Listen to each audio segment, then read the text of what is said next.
Our nation is currently in an era of change. War, recession, and social unrest characterize the U.S. state of affairs. Advocacy groups very vocally oppose unequal legislation for homosexuals, claiming their plight is a modern civil rights concern.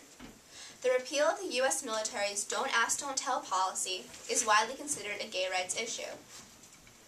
My partner and I would like to stress that we agree with that assessment.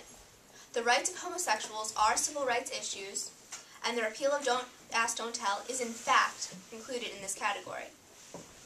We are additionally in favor of complete equality for all, regardless of sexual orientation. However, the affirmative's plan for repealing this policy is unworkable. Resolve that the U.S. government should immediately repeal the Don't Ask, Don't Tell policy, as immediately is defined as happening instantly with no delay.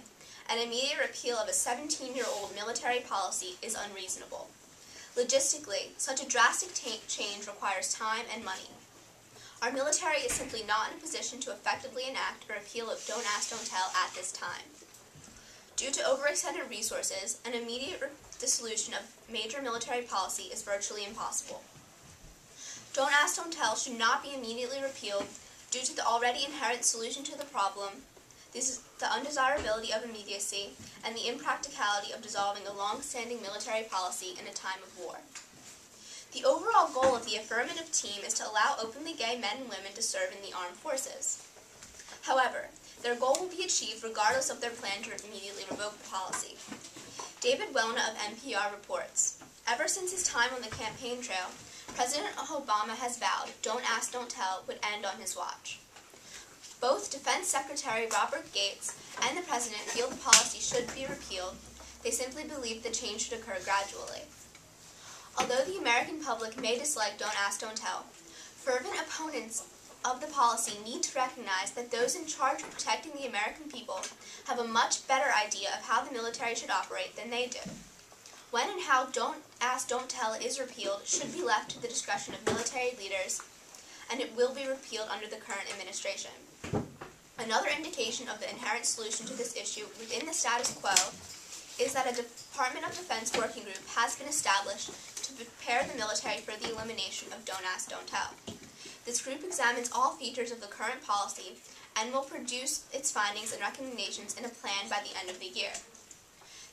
The existence of this working group and the administration's own goals prove that no plan for immediate repeal is necessary, as change can be achieved by the status quo.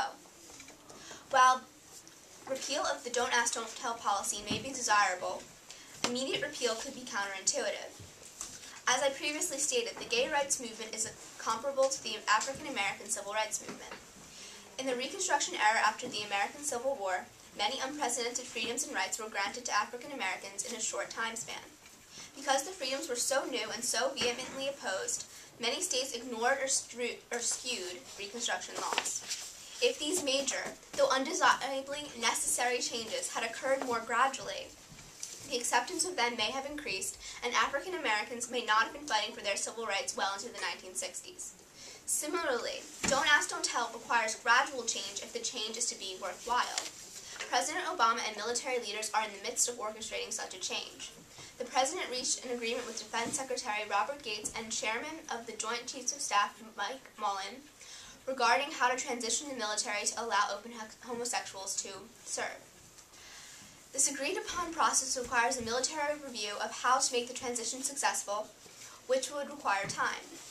Without time to allow the military to adjust to such a drastic change, any plan to eliminate the Don't Ask, Don't Tell policy would be ineffective in the long run.